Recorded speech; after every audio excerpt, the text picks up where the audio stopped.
Welcome to part 3 of the Pocket Plant Challenge. It's hard to believe that these seedlings grew from seeds that were still inside a tomato just 4 weeks ago. They've been growing in these pots inside this little greenhouse I made from an empty salad container since then. I move them around to different sunny spots and water them when the soil starts to dry out, but they've mostly gotten to this point on their own. If you missed the first 2 videos explaining how we got to this point, you may want to stop the video and watch those first. You can find the links to the videos below. Back when these guys were just little seeds, all they needed was water and the right temperature to sprout.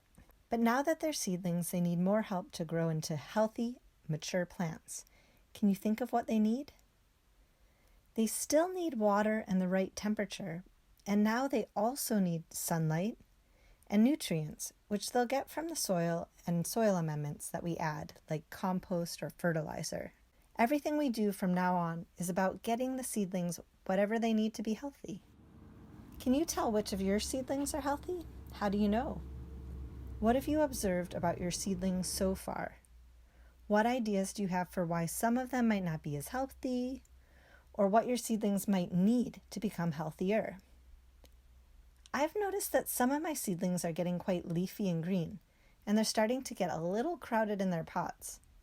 When leaves from 2 plants are touching or crossing, that means they're competing for sunlight above ground, and their roots might be competing for water and nutrients below ground.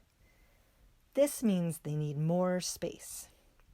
I'm going to give these tomatoes more space by transplanting them into larger pots until it's warm enough to transplant them outside. Unlike cold-loving plants like salad greens, peas, and radishes, which could be planted or transplanted into the garden now in BC, tomatoes are heat-loving, and it's just too cold for them outside right now. Some other heat-loving plants are peppers, eggplant, and basil. You want to wait until the night temperatures are regularly above 10 degrees Celsius before you leave your heat-loving plants outside overnight. To transplant seedlings into their own pots, first prepare the pots. Make sure your pots have drainage holes first. Remember from the last video that the potting mix will be really dry, so we want to dampen it first. I also want to mix in some extra nutrients, because potting soil really lacks nutrients, and the plant has used up all the nutrients that came from inside its seed. If you have some, you can use a fertilizer that's made specifically for tomatoes or whatever seedlings you're growing, but it's fun and rewarding to experiment with different types of soil amendments and see what works for you. Now fill your pots with potting mix. Make a hole in the potting mix for your seedling with enough room in the pot to bury them up to their lower seed leaves or cotyledons. This part of the stem can actually grow more roots to support the plant. Now gently remove your seedlings from their pots, trying not to disturb the roots or damage the plant. Loosen the soil by lightly squeezing the sides of the pot, and then covering the top of the soil with one hand, fingers spread out around the bases of the seedlings. Tilt the pot upside down so that the entire plant, soil and all, slides out into your hand. Now you should be able to carefully separate the seedlings and gently lower them into their own pots. To make sure the roots and lower stems are completely covered, and pat the soil down to make sure it makes contact with the roots. Check to make sure the leaves are above the top of the pot so that the sunlight can reach them. Water after transplanting your seedlings to settle in the roots. Make sure not to overwater your seedlings and let the soil dry out a bit in between watering. You can water your seedlings from below and let the water absorb through the drainage holes and wick into the soil. This prevents leaves from staying wet, which can cause disease. Hardening off. The seedling is still young and, like a small child, isn't ready to face the world alone. We're going to need to help the seedling get used to the outside world.